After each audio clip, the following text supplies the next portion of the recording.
आज के हमारे इस वीडियो में हम आपके लिए महाशिवरात्रि की व्रत कथा लेकर आए हैं।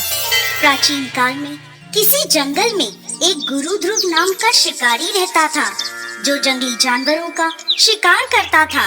अपने परिवार का भरण पोषण वो शिकार से किया करता था।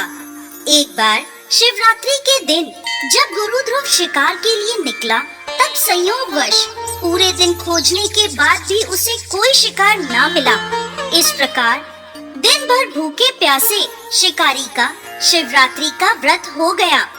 उसके बच्चे, पत्नी एवं माता पिता को भूखा रहना पड़ेगा, इस बात से वो चिंतित था। सूर्यास्त होने पर वो एक जलाशय के समीप गया और वहाँ एक घाट के किनारे पेड़ पर थोड़ा सा पीने के लिए पानी लेकर चढ़ गया, क्योंकि उसे पूरी उम्मीद थी कि कोई ना कोई जानवर अपनी प्यास बुझाने के लिए वहाँ जरूर आएगा। वो पेड़ बेलपत्र का था और उस पेड़ के नीचे एक शिवलिंग भी था, जो सूखे बेलपत्र से ढका होने के कारण दिखाई नहीं दे रहा था। रात का पहला पहर बीतने से पहले एक हिरनी वहाँ पानी पीने के लिए आई। उसे देखते ही शिकारी ने अपने धनुष पर बाण साधा। ऐसा करने से उसके हाथ के धक्के से कुछ पत्ते और जल की कुछ बूंदें नीचे शिवलिंग पर गिर गईं और अनजाने में शिकारी के पहले पहर की पूजा हो गई।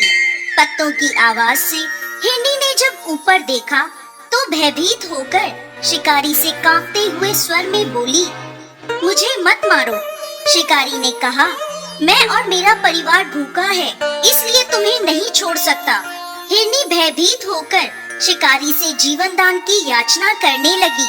बोली, मेरे छोटे छोटे बच्चे हैं और मेरे वापस लौटने का इंतजार कर रहे हैं। मैं उन्हें अपने पति को सौंप आऊं, फिर तुम मुझे मार देना। मुझे बस इतना समय दे दो। झूठ नहीं बोल रही, तुम मुझ पर विश्वास करो। मैं शीघ्र ही लौट आऊंगी। अगर मैं लौट कर ना आऊं, तो मुझे वो पाप लगे जो विश्वासघाती और शिवद्रोही को लगता है। इस प्रकार हिरनी के विश्वास दिलाने पर शिकारी ने उसे जाने दिया और हिरनी वहाँ से चली गई। कुछ देर बाद शिकारी ने देखा कि एक मोटा ताजा हिरण जल पीने वहाँ आया है। उसने फिर से अपने धनुष पर बाण चढ़ाया और फिर से कुछ जल और बेलपत्र शिवलिंग पर चढ़ गए। इस प्रकार शिकारी की दूसरे पहर की पूजा भी हो गई। धनुष पर बाण चढ़ा देख हिरण ने पूछा, ये तुम क्या कर रहे हो? मैं घर पर अपने बच्चों को छोड़कर आया हूँ। मुझे इतना समय दे दो कि मैं अपने बच्चों को धैर्य देकर शीघ्र लौट आऊँ। तुम मुझ पर विश्वास रखो। शिकारी ने हिरण को जाने दिया। हिरण जल पीकर वहाँ से चला गया। अब दोनों हिरण घर जाकर जब इकट्ठे हुए तो अपना अपना वृत्तांत एक दूसरे को सुनाते हुए बोले, हमें जल्द ही शिकारी के पास लौटना है। अपने बच्चों को धैर्य देकर जब वो चलने को तैयार हुए, सबसे पहले हिरनी बोली, मैं शिकारी के पास जाऊंगी और आप मेरे बच्चों का ख्याल रखना। हिरनी की बात सुनकर हिरण बोला, माँ के बिना बच्चों को कोई नहीं संभाल सकता। तुम यहीं रहो, मैं शिकारी के पास जाऊंगा। तब हिरनी बोली, पति के बिना पत्नी का कैसा जीवन? आपकी मृत्यु के बाद मैं कैसे जीवित रहूंगी? मैं वहाँ अवश्य जाऊंगी।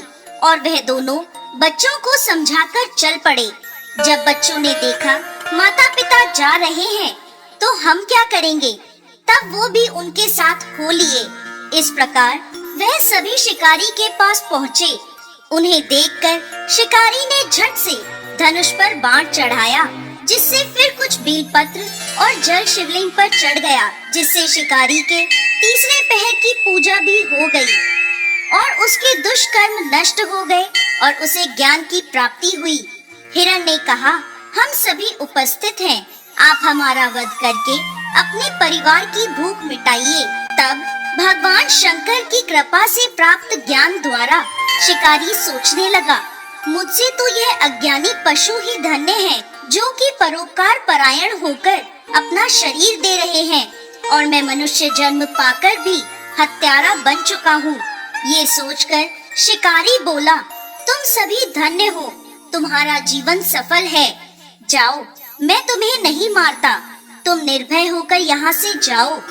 शिकारी के ऐसा कहते ही स्वयं भोलेनाथ वहाँ प्रकट हुए और बोले, मैं तुमसे प्रसन्न हूँ, मन चाहा वर मांगो।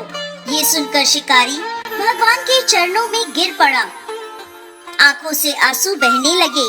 भगवान शंकर ने उसे सुख समृद्धि का वरदान देकर गुरु नाम प्रदान किया।